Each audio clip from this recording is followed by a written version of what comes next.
Update 24.7 is live on PC, and the Atlas Deluxe Skin Collection is now available for 225 Platinum. That will get you the Tecton Sparring Weapon Skin and the Stratum Cyandana. You'll also get the Atlas Deluxe Skin, which by itself can be purchased for 150 Platinum. Now, if you do purchase these skins separate, you will have to pay the full 225 Platinum at a later date if you do want to get the Sparring Skin and Cyandana.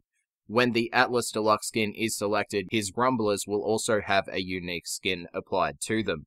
Nightwave Episode 4 is also live, so there is a new cutscene when you enter the Nightwave menu, and there is also 4 new Augment mods, those being Dread Ward, which is for Dread Mirror on Garuda, Teeming Virulence, which is for Virulence on Nidus, Blinding Reeve, which is for the Reeve ability on Revenant, and Pilfering Strangledome, which is for Strangledome on Khora.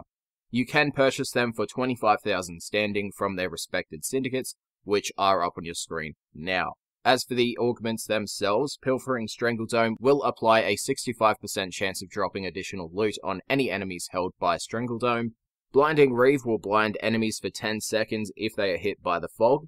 Teeming Virulence, after hitting 4 enemies with the ability, will grant 120% primary weapon critical chance for 15 seconds, and Dread Ward will make Garuda unkillable for 5 seconds when you kill an enemy with the Dread Mirror. Also in this update, they made some fixes and changes to secondary energy color. The first is that the secondary energy color will now apply to Warframe emissives. The secondary energy color will now apply to Nova's Wormhole ability. They fixed the secondary energy color not applying to numerous melee weapons if the primary energy color was default. They fixed the Katia Sakara being extremely bright, lens flares not properly applying the secondary energy color, and clients only seeing primary energy color on Cyandanas.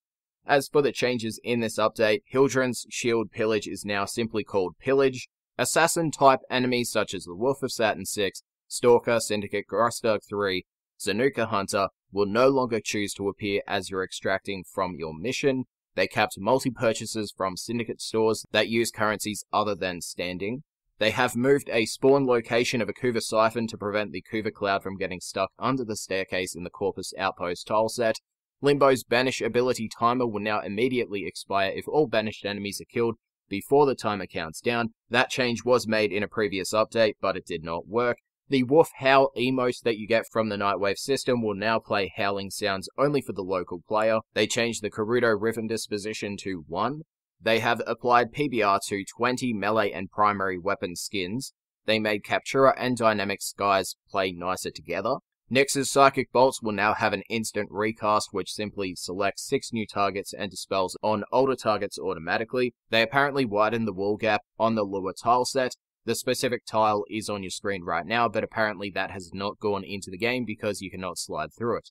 But they also made changes and fixes to the Tusk Thumpers, which were introduced in Update 24.6. So they increased the Tusk Thumper encounter chances and lowered the encounter cooldown to 90 to 120 seconds. They converted the Tusk Thumper's health class from Clone Flesh to a more appropriate Hulking Armor class. They fixed cases of extremely high damage breaking the Tusk Thumper, making it impossible to destroy. They also fixed the Tusk Thumper despawning if it or players move too far from where it originally spawned, its damage reduction not applying to all hit types, and a script error that could occur after killing the Thumper, such as when you kill it with an Operator Amp.